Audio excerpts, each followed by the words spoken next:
Smell that air? Feel the breeze, the nice and coolness. Well, guys, this is Richard back at you. Wednesday morning, beautiful outside. I think it's like 50 degrees outside, just a small breeze. I mean, it feels really good. Until noon. Until noon, yeah, then it's going to go like 100 mile an hour plus, only in Amarillo, Texas. Yeah. But hey, we got Mr. Williams, 2012 Chevy heavy duty, 2500 with a 6.0 motor, 4-wheel drive, converter shutter. That's hard to believe, huh? But anyway, 6-speed week. The last video was a 6.080. This one here is a 6.090. I'll kind of show some things, the difference in them. And he's traveling. And he is traveling. He follows big old propellers that go on all these wind turbines and stuff like that. So they're fixing to be leaving out of town, I believe Thursday again, and he needs his truck back. They're from Colorado Springs. Are they? Yeah. Are they? But guys, the 90 is a little bit longer unit. Tail housing mount's different. Quite a few things different. Bigger planetary, stuff like that.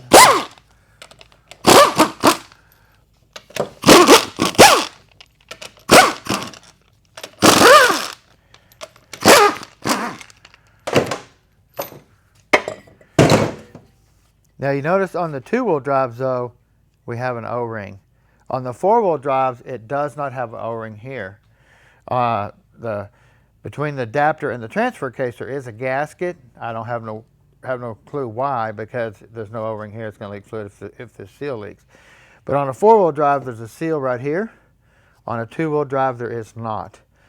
They use this area right here to spray oil out to lubricate the tail housing bushing to put fluid back in here. 4-wheel drive, they put a seal in there to block it. Pretty simple.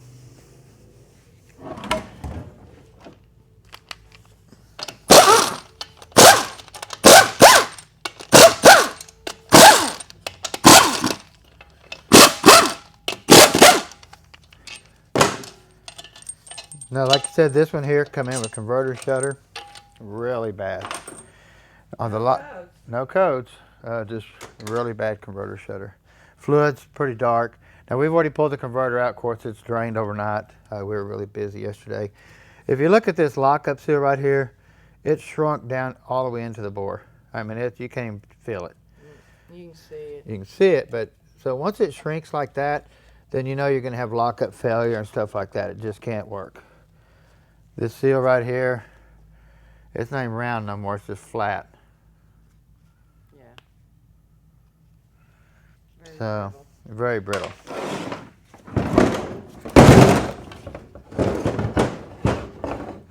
Of course, I believe something happened to the plug here. I'm not for sure what's going on. I know Trent had something stuck in here to keep it from draining. I'm really not sure what's going on there.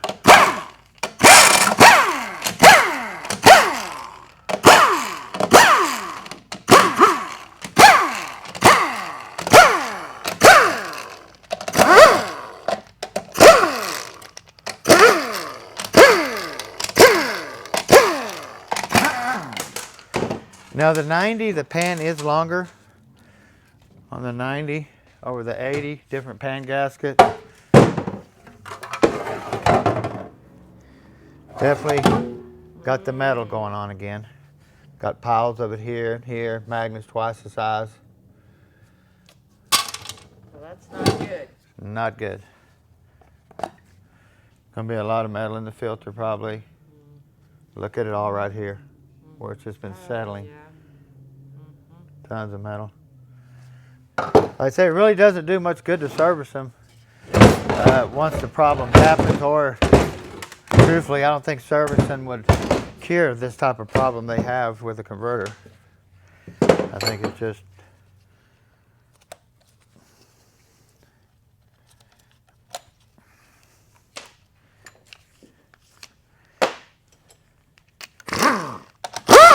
now on the valve body area, you're going to be working with an 8mm, a 7mm, and a 10mm. And then you got your little inverted Torx. I believe it's a number 10. So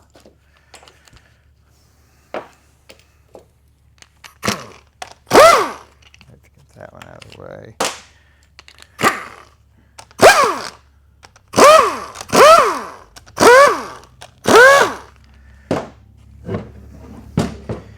Now what we're going to do, we're going to lock the connector right here. We're going to push this, pull that up. We're going to tap on this just a tad, just to kind of rock it around a little bit, and then we're going to slowly pull it out. You got a square seal here. You got 2 round ones here. So they got 3 seals just on this one connector. So our valve body mounting bolts take the inverted 10, and they're like 5 miles long. Different than all the other bolts, of course. I like to take that 10 loose, that way we can get our neutral safety switch off.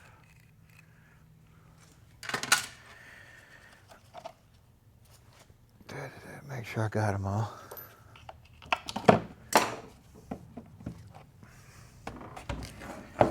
And we have our valve body to case seals here.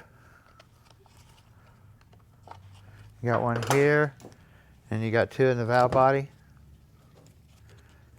Our GM pump valve housing and stator kits come with all these too, so.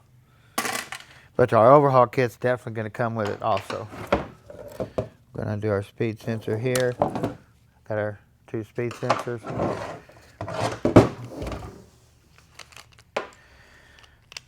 These are 2 8mm here. And then we have our 7s.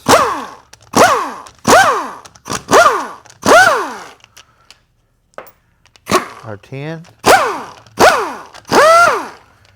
So we have our 2 8s. They're 2 totally different bolts in all of them.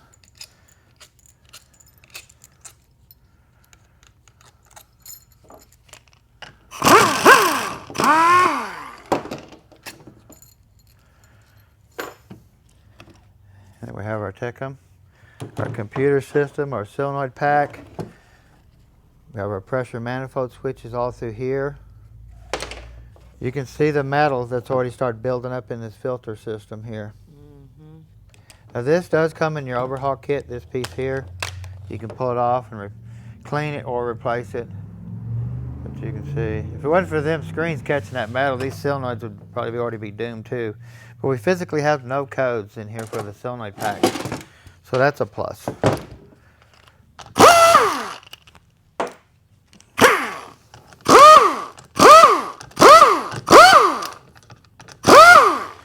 These 5 here are 7s. This one here is a 10. Like I talk about the little mountain. Right on top of the mountain. Always lay them together. You can flip them over and get the rest of your 7s.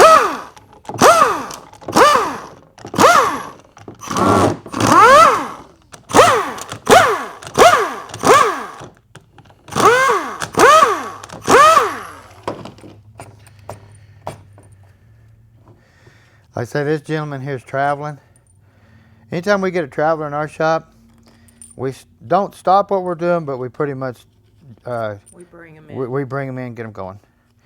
If I was on vacation traveling or something and my training went out, I'd be upset, but I would hope a shop would get me in and get me going. That way I can finish my vacation. He's working. Yeah, not vacationing, he's working.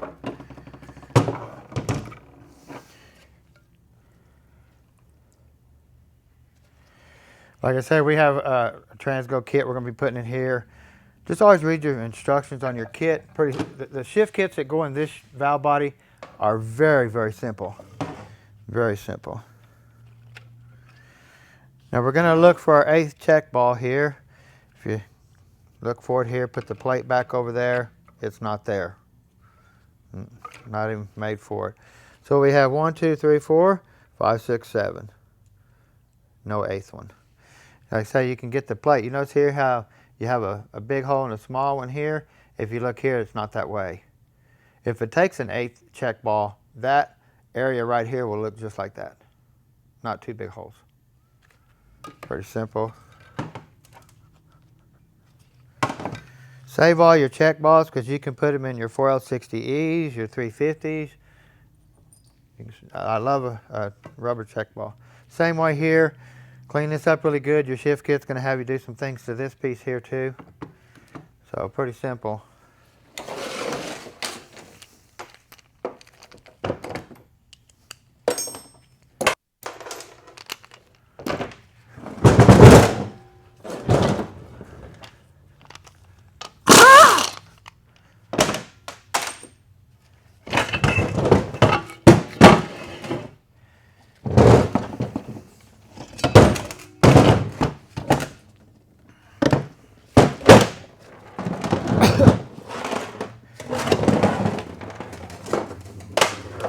Try to get some of this dirt off here. Normally, say we got the bell housing stator still together. When we build our unit back, we build our bell housing and assembly first.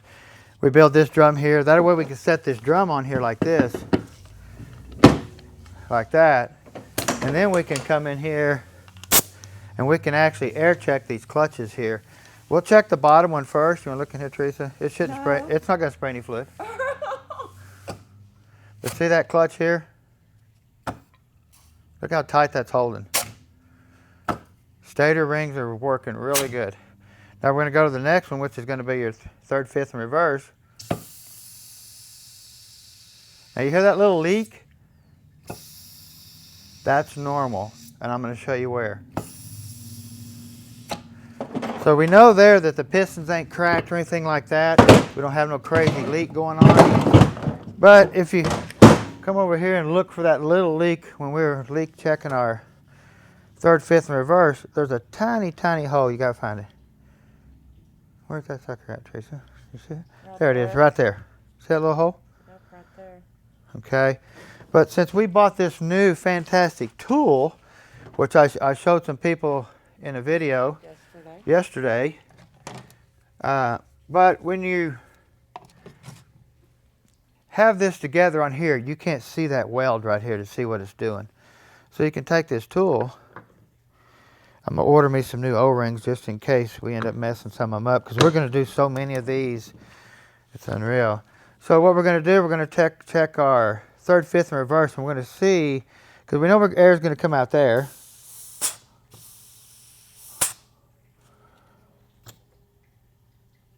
Look at that. But we're mainly looking around this weld right here and see if there's any type of crack. Look at that, it looks really nice. Pull our tool out. Like I say, when we build it back too, we'll go through the same process on checking that. Them O-rings are tight. Right, get that out of there. Come on, get out of there. There we go. O-rings are still really nice and tight. Well, let's go in here and look at our pump and see if we're gonna cry or whatever, huh, Teresa? Yeah. Oops, it's always an 8. I don't know what I'm thinking.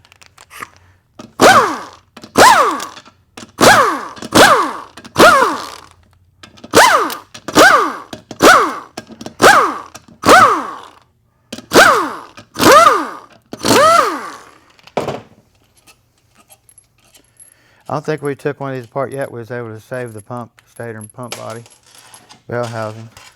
Nope. They've all been that bad. Same way here, it's just totally wiped out. Oh. Every time.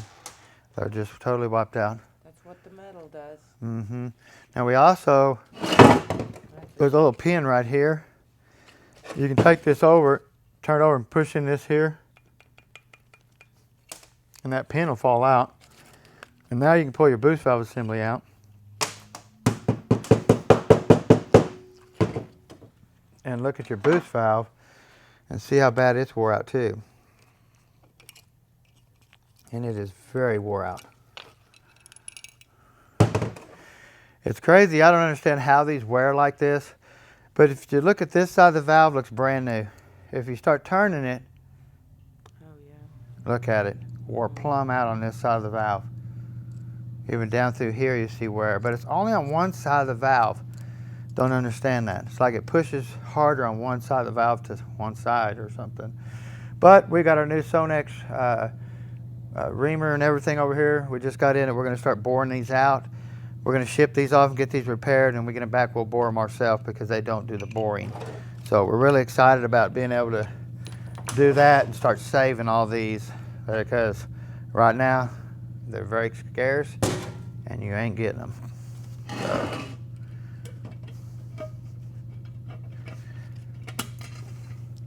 Pump slide spring, pump rotor.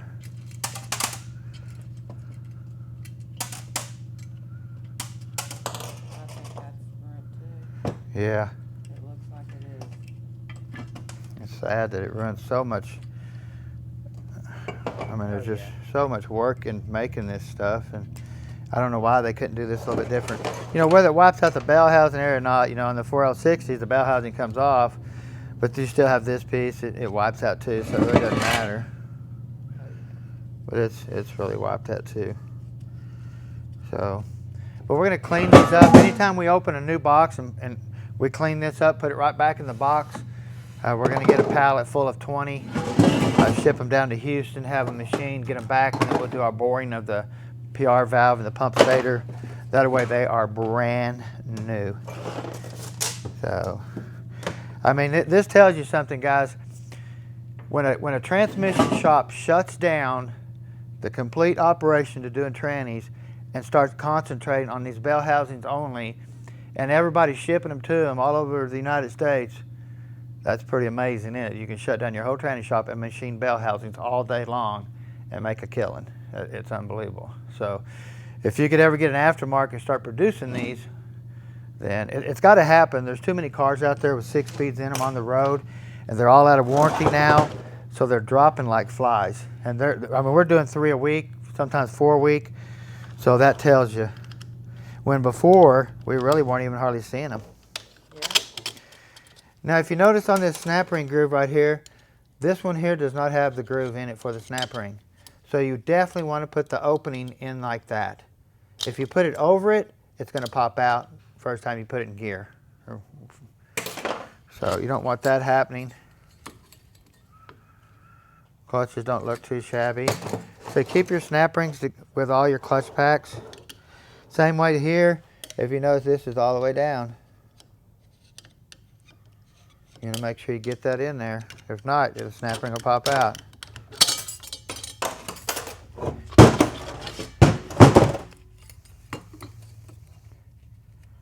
Keep your snap ring with your clutches.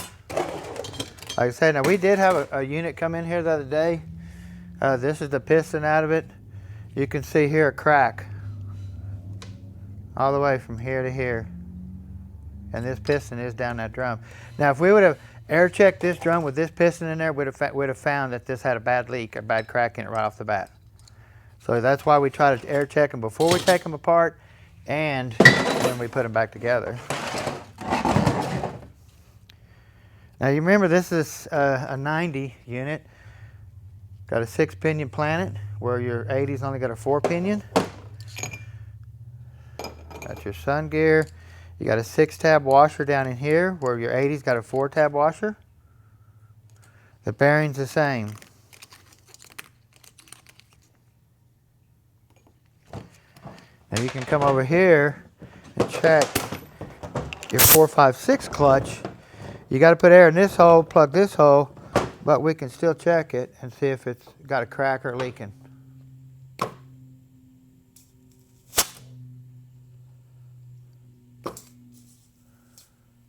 Looks like it's got a lot of wear in there, got a lot of travel, see that? Got a lot of clearance. So the clutch pack probably getting a little weak. Let's take it apart to see what the clutches look like real quick.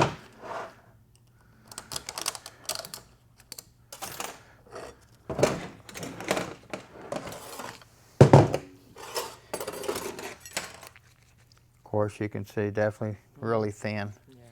Hardly nothing left of the clutches. So we do have a pilot bushing, what I call it, down in here. Your bushing kit, always replace that. We have a bushing kit that's just for this unit, and here's the driver that puts the bushing in. All these bushings, 90% of them in this tranny are stepped. If you look here, the bushing's sitting lower than the surface. So our bushing driver is stepped too. That way it puts the bushing below surface. So, pretty simple.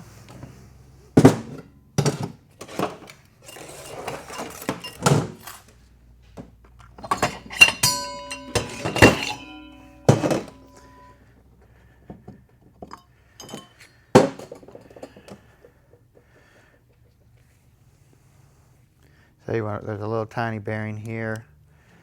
You always want to look here for any type of wear. In your shells, Scotch-Brite any place up there's a bushing running, Scotch-Brite that stuff up. All through here and here. Same way here, you can see where bushings have been running. No wear, just Scotch-Brite it up. Makes it look really nice. And then of course we have our snap ring down in here again.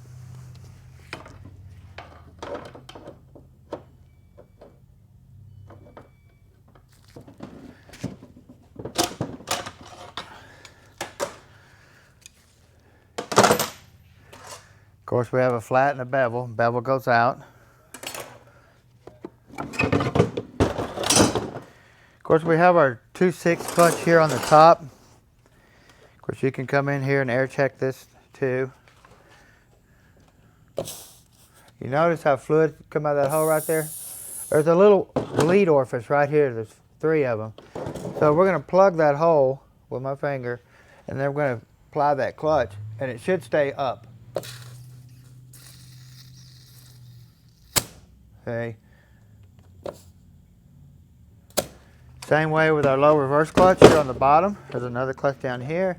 There's going to be another weep hole. But this clutch here will leak through this other side too. You got to come in here and plug it. So it's a little different. Okay.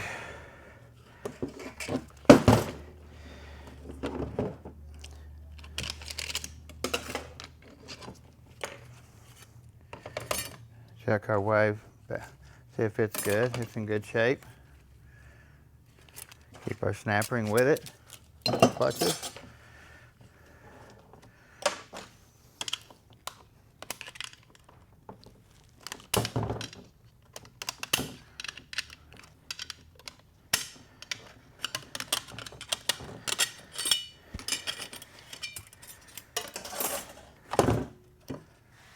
Bonded piston. Pretty simple.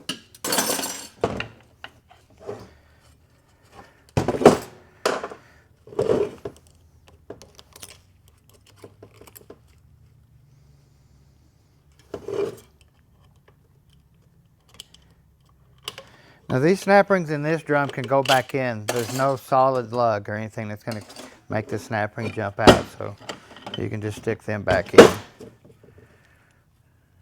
Clutch here.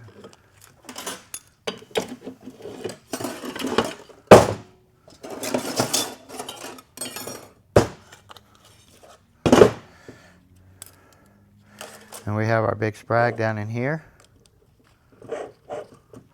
Now this sounds terrible, but when you pick it up, it holds, when you put it back together, it holds up off the piston. So pretty simple. Of course we have our big old planetary down in here.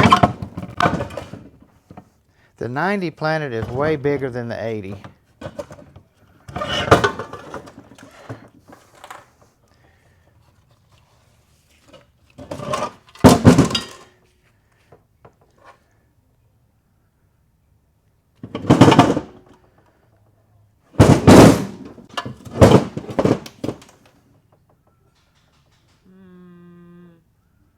I'm confused. I'm confused too. Where did that come from? I don't know. I don't know where that come from. That is crazy. What? Huh. I don't know, but it fell out of there somewhere. I could have swore it did. Yeah. Because I cleaned my bench off before I did anything, so that's kind of blowing me away there. I don't know where that come from. And it's nice and pretty and clean, like brand new. We have our bearing set down in the case. And of course, our planetary is just massive on the 90 compared to the 80. They even go together different. The 80 doesn't have a snap ring, where the 90 does. So you have this outer ring gear here.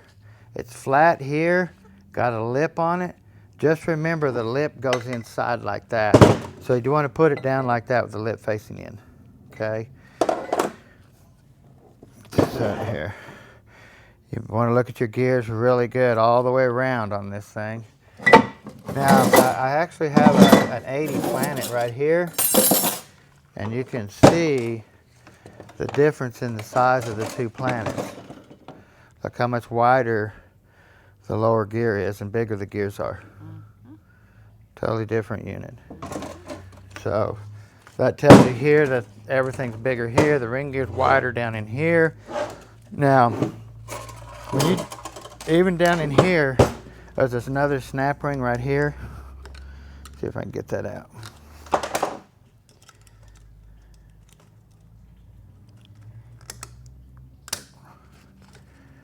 And there's a little metal spacer right here. Right there. It can go in either direction, but when you pull your ring gear out, it's beveled and flat. So the bevel goes in against the bevel here. Okay. So you want to clean all that up. A lot of metal gets down in here. A lot of metal gets down here. You can see it. So that's why you want to take all this apart, put a new bushing here, clean it all up, put it back together.